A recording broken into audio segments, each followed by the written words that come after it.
Em 2022, o censo do IBGE apurou que o estado do Rio Grande do Sul, pela primeira vez na história, deixou de ser o mais populoso da região sul do Brasil, sendo ultrapassado pelo Paraná. E essa questão é reforçada pelo fato de mais da metade dos 497 municípios do estado terem perdido habitantes nos últimos 12 anos. No entanto, o Rio Grande do Sul ainda se mantém como o sexto estado mais populoso do Brasil, com uma população de 10,8 milhões de habitantes e um PIB de 594 bilhões de reais. Além disso, o estado tem ficado para trás em relação aos seus vizinhos do sul, tendo em vista que o Paraná ultrapassou o PIB gaúcho e Santa Catarina é o estado que mais cresceu em população no Brasil nos últimos 12 anos. E nesse vídeo, vamos entender por que as pessoas estão abandonando o Rio Grande do Sul e como essa situação tende a piorar futuramente à medida que o estado perde a sua influência regional. Para entendermos o panorama atual que levou milhares de pessoas a abandonarem o Rio Grande do Sul, mesmo com o estado possuindo o sexto maior IDH e a terceira maior renda per capita do Brasil, é necessário analisarmos o contexto histórico do estado durante a era colonial. Uma vez que enquanto o Nordeste e o Sudeste se desenvolviam entre os séculos XVI e XVII, justamente pela posição estratégica mais próxima do continente europeu, o fato do Rio Grande do Sul estar localizado no extremo sul brasileiro acabou dificultando extremamente o acesso às terras gaúchas, o que consequentemente promoveu uma colonização mais tardia em comparação com outras regiões na mesma época. Tanto que até o início do século XVII, cerca de 100 anos após a colônia brasileira ser fundada, o Rio Grande do Sul seguia como um território ainda por ser desbravado, sendo inclusive considerado como terra de ninguém. Por outro lado, as primeiras ondas de povoamento do estado tiveram início graças ao esforço das missões jesuítas, que se estabeleceram na região que hoje se compreende como território gaúcho, do Paraná, partes da Argentina e também do Paraguai, onde colocavam indígenas para trabalhar e movimentar as atividades econômicas importantes na época, especialmente a agricultura e a criação de gado, que passaram a ser introduzidas no século XVII. E em 1682, novos grupos de jesuítas passaram a ocupar o Rio Grande do Sul, fundando a cidade de São Francisco de Borja, o primeiro agrupamento urbano do estado, que fazia parte de um conjunto de 7 aldeias, conhecida como os 7 Povos das Missões, as quais eram comandadas pelos jesuítas espanhóis na fronteira do Rio Grande do Sul com o Uruguai e a Argentina. Nesse sentido, em 1750 o Tratado de Madrid estabeleceu a posse e o domínio de Portugal sobre os territórios das aldeias pertencentes a 7 Povos das Missões, o que posteriormente em 1759 terminou na expulsão dos jesuítas de Portugal e todas as suas colônias, sob a justificativa de conspiração contra o Estado. Desse modo, no final do século XVIII, o Rio Grande do Sul seguia bastante limitado, tanto no aspecto social, como também no econômico, com uma população que girava em torno de apenas 18 mil habitantes. Mas apesar disso, com a independência do Brasil e a consolidação do Império em 1822, o Rio Grande do Sul foi alçado como província, trazendo novas mudanças para o estado ao longo de todo o século XIX, época em que a economia gaúcha passou por mudanças profundas com o fluxo de imigrantes europeus que chegavam ao estado na época, principalmente alemães e italianos, incentivados pelo Império na tentativa de impedir a concentração de terras, além de garantir o povoamento do território gaúcho impulsionando o desenvolvimento local, pois os colonos europeus traziam consigo fundamentos da manufatura europeia, que fomentaram a produção industrial do estado, tanto que a cidade de Porto Alegre figurava-se como uma das cidades mais populosas do Império na metade do século XIX. Outro ponto que é válido mencionar é o fato do território do Rio Grande do Sul ser pouco acidentado, o que historicamente tem favorecido a formação de pastos naturais, sendo essa uma importante característica para potencializar a economia gaúcha com base na agropecuária, e também por ter alimentado por séculos uma linha de produtos derivados da criação de gado, como couro, carne seca e transporte que abasteciam os mercados paulista, mineiro e mato-grossense. Para se ter uma ideia, o desenvolvimento do setor foi tamanho que em média metade da população economicamente ativa do estado na década de 60 estava empregada na agropecuária. E nessa perspectiva, o século XX não apenas trouxe uma reformulação no mercado de trabalho do Rio Grande do Sul, mas também mudanças na cadeia produtiva do estado, à medida que novas indústrias complementam a economia e diversificaram a produção. Com base nisso, é válido mencionar que até a década de 40 o Rio Grande do Sul seguia particularmente agrícola, ainda mantendo a pecuária como a sua principal atividade econômica, que sofria limitações diante da infraestrutura precária e do alto preço das matérias-primas, o que tornava o custo da produção elevado demais.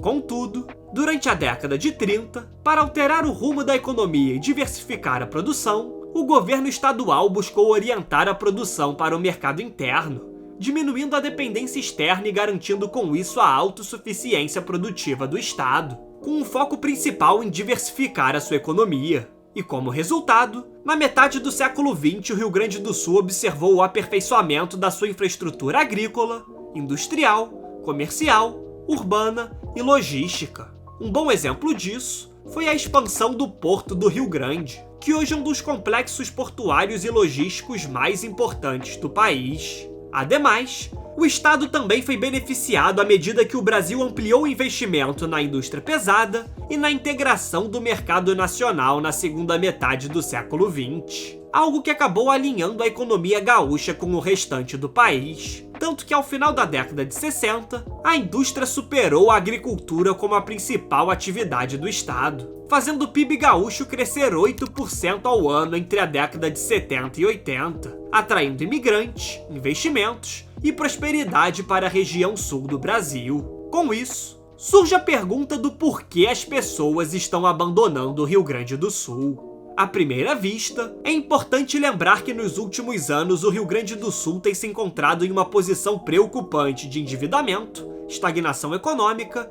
e aumento do desemprego. Dessa maneira, o cenário de desequilíbrio no ambiente interno do Rio Grande do Sul é resultado de uma série de problemas que têm atingido o estado há décadas, sendo o principal deles a perda de produtividade em relação aos seus vizinhos, visto que a ascensão econômica do Paraná e de Santa Catarina deixa claro o declínio e a perda de influência regional da economia gaúcha, como observado em 2020, quando o PIB do Paraná ultrapassou o PIB gaúcho e deu aos paranaenses o status de quarta maior economia do Brasil. E mais recentemente, em 2022, a economia de Santa Catarina cresceu quase 3 vezes mais do que a do Rio Grande do Sul. Logo, nos últimos 20 anos é natural que muitos gaúchos tenham optado por se mudarem para os estados vizinhos, em busca principalmente de emprego e de renda. Tanto que entre 2005 e 2010, 5 das 7 regiões do Rio Grande do Sul perderam habitantes,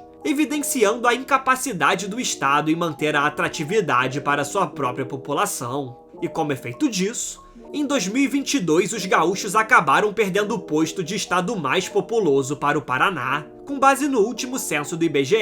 Ainda assim, a ausência na capacidade de gestão em todo o estado tem sido uma das principais justificativas que impedem o Rio Grande do Sul de atrair investimentos, já que metade dos municípios do estado não conseguem pagar as suas próprias dívidas ou manter por conta própria os serviços municipais. Situação essa que é ainda pior na administração estadual, com o endividamento do Rio Grande do Sul sendo algo abismal, chegando a dever 94 bilhões de reais em 2022, dos quais 82,5 bilhões são devidos à União. Isso se deve ao fato de que no passado, o governo gaúcho gastou demasiadamente para financiar obras de infraestrutura, além de reformar escolas e fazer a manutenção de rodovias, levando o estado a contrair mais de 40 empréstimos e alimentando uma enorme dívida. E para piorar a situação, na última década ocorreram atrasos no pagamento de funcionários públicos